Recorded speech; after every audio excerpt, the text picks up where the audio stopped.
Hello everyone, this is Crota coming at you, giving you game number 2 here on Tears Fall Glades.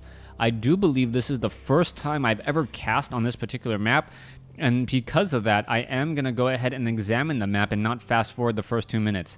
Alright, so there are some easy green creep camps over here and over here.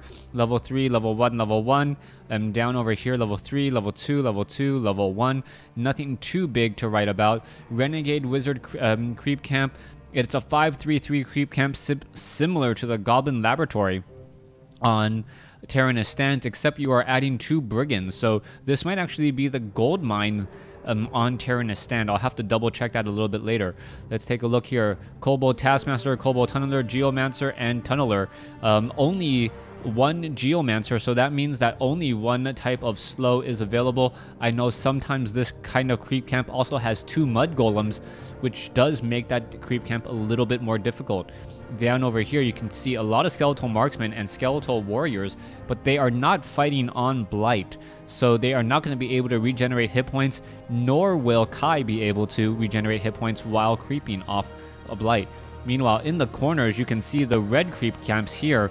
There is that Sasquatch Oracle, a level 7 followed by level 6, and then a level 4, and a level 5. So level 7, level 6, and level 5, and 2 level 4s.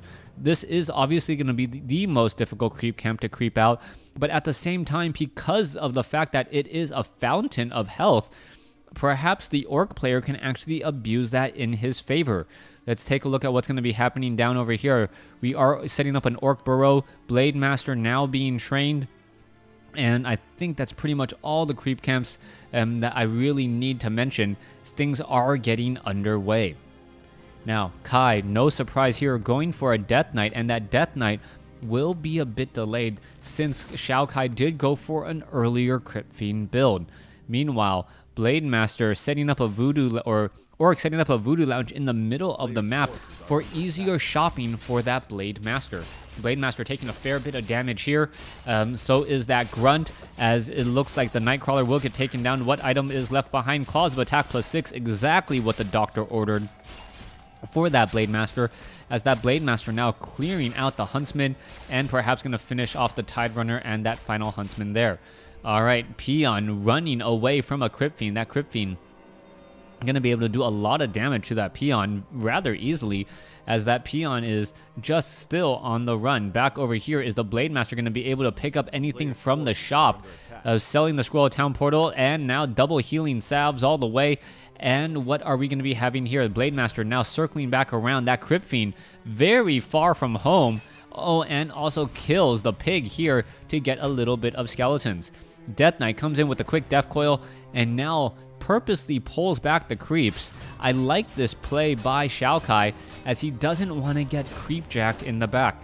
Anytime that you can have the creep camp in between you and your opponent while you are creeping, if they do show up, definitely do that, as it really will help you out. Now, we did see Essence of Blight used by Kai, but I don't really know if Kai is benefiting all that much from that Essence of Blight. Yes, he can perhaps place down a Ziggurat or 2 here, but it's really not helping all that much. It is giving a little bit more regeneration, but that is pretty much about it right now, as the Kobold Taskmaster gets taken out. Wand of Mana Stealing now been dropped, as the Blade Master does pick up a Ring of Regeneration, something that makes the Blade Master even more difficult to take out, as every wind walk is almost like an additional 30 to 45 hit points that you need to deal with, and that damage is just or that damage mitigation and damage recovery is so problematic that things can go wrong rather quickly. Blade Master comes in, going after the Crypt Fiend. Crypt Fiend is currently ensnared. Death Coil does save it, but for how long? As you can see, the Grunts are now trying to back off. Crypt Fiend now attempting to run away, and no, does not get it off, and the Death Knight does end up spending the mana for the Death Coil, just a day late and $1 short, as XiaoKai's cards are just not falling in his favor. Blade Master still sitting at level 2. Death Knight now sitting at level 2, as the creeping is going to continue. Death Knight looks like he took out a skeletal minion or two, as the Murloc Huntsman, where is it going?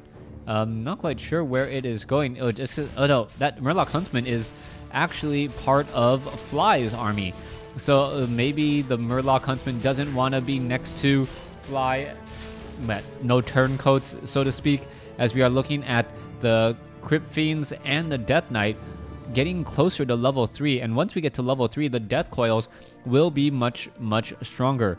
Kai doing a much better job this time around if he can actually keep the pressure on Fly. Fly does have a Ring of Protection +2 though, in addition to that Ring of Regeneration, which will make him just that much harder to take out. Alright, Death Knight looking to perhaps clear out the creep camp here. That is a very high level creep camp. The Death Knight does not want anything to do with that, as we're looking at Grunt running in straight into a Halls of the Dead and realizing, hey, that's cold. Colder than the Ice Bucket Challenge. So far, the Blade Master now going after some units here, forces a Scroll of Town portal, and Kai is being very, Kai is just being very, well, just curious about Kai just letting this creep camp get away from him. Fly is simply walking over everything right now, as Fly now picks up a Wand of Mana Stealing as well. Alright, Kai is starting to dig a very deep hole for himself if he wants to get back into this game. I'm not sure what he can look to do now, as the Death Knight now wanders off to the north. Alright, Mud Golem, Renegade Wizard, let's go ahead and take this out. Enforcer is here, Lightning Shield on a Crypt Fiend, and that Crypt Fiend is just gonna make or park itself right there and get some easy damage on a Brigand. Alright, Dust of Appearance reveals that there's nothing around. The Death Knight now looking to hopefully take down a Mud Golem. There's level 2. The Brigand might actually get taken out by the Lightning Shield, and yes, it does. That means no gold at all, as the Death Knight now shows up here. All right, what's going to be happening? There is Frost Armor. Lich is right there, and do they actually spot their opponent? There it is, and the Blade Master is actually just taking a little bit of damage. Fly, not realizing what is happening, takes a little bit of damage, and now that Blade Master needs to get back. Shadow Hunter now added by Fly, as Fly opted to go a different route this time, perhaps being able to hero nuke off of a Hex and just finish off his opponent that way.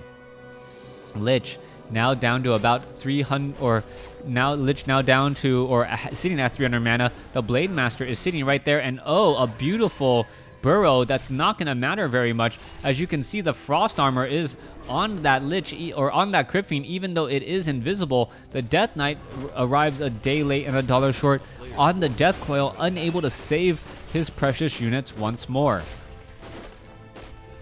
Kobold Taskmaster will get taken out here. Shadow Hunter, Grunts, and Raiders ready to go. The Blade Master perhaps going to head off to the north here. Is it going to get revealed? That is a big deal, as the Blade Master, oh, skeletal minions right there. Blade Master able to just sneak away. Doesn't get the kill steal though, and that means that the Death Knight and Lich are inching closer to their next respective levels. Shadow Hunter still sitting at level 2, going after a fairly easy creep camp. Meanwhile, Blade Master is spotted here. Is he gonna get, or is he gonna get some damage dealt? Blade Master is revealed, and now you can see the skeletal minion comes in with the hit, does stop the healing, which is in fact a big deal, as the Blade Master not interrupting this Lich, surprisingly. Alright, Rogue gonna get taken down, as the Death Knight now looking to perhaps finish this off. The Blade Master is revealed once more, and this is gonna cause problems again. You can see that the Blade Master does not want to be in this fight. He's taking a lot of damage, and that damage is just going to continue to add up more and more, as the Renegade Wizard will get taken out. Lich is now sitting at level 2. Frost Nova is in the cards, and the Blade Master now has to be extremely careful about not getting slowed and damaged by that Lich. The Frost Armor, yes, you can get slowed, but you really don't have to worry about it unless you're confident enough that you can actually take down a unit. This, with the addition of the Frost Nova, all of a sudden, Fly needs to be extra careful about how he engages, as he does not and cannot lose the high DPS found on that Blade Master. Shadowhunter getting very close to level 3 here. Should be getting to level 3 in just a moment. Meanwhile, the Blade Master is still running around, keeping up with the army. And now there is an Orb of Corruption. Oh, so far the Blade Master taking a lot more damage.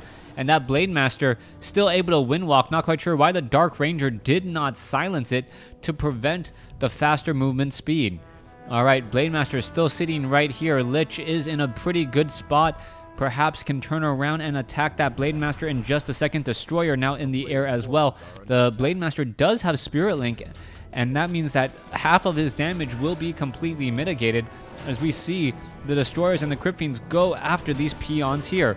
Alright, peons now down. There is a Scroll of Town portal. We're going to be seeing the units now back off. There you go. And the Kodo Beast needs to eat an easy target. Blade Master quickly gets nuked down though, getting caught in a really bad spot. Death Knight now looking very strong. As you see, Potion of Invulnerability, Healing Wave, for some reason, did not ever arrive onto that Blade Master. And with that, things have just gone from bad to worse. Raiders getting taken down here as you see the Death Knight healing the Dark Ranger. BM just getting completely taken down as we see also a Frost Armor on that Dark Ranger. The damage is slowly adding up. And with this, I think XiaoKai is going to come out ahead. XiaoKai has a bit of an advantage as we now see him starting to burrow his Crypt Fiends for better regeneration. Kodo Beast attempting to chomp on some Crypt Fiends, who does start to digest one, but I don't believe it will finish its meal as the Dark Ranger now sitting at level 2.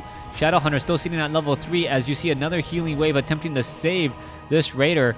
Meanwhile, the Destroyers and the rest of the units are perhaps going to head back over, have already taken down the shop, and I believe that is the game. I think Kai would easily take that game at that point.